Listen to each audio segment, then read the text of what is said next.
جربت الكيكه بالعسل الاسود، طعمها خطير جدا. يلا بينا على المقادير. انا هنا عندي بيضتين طبعا كبار كده وحلوين زي ما انت شايفاهم، عليهم زر فانيليا، هنقلبهم تقليبه كويسه.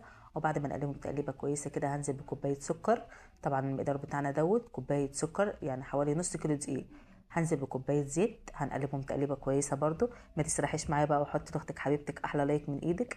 يلا بقى كوبايه العسل بتاعنا الخطيره هي اللي مخليه الكيكه بتاعتنا طعمها تحفه، جميله جدا يا جماعه، مختلفه وبجد بجد بجد تستحق التجربه. جربيها وعلى ضمانتي، وادالي دعوه حلوه واكتبي لي في الكومنت.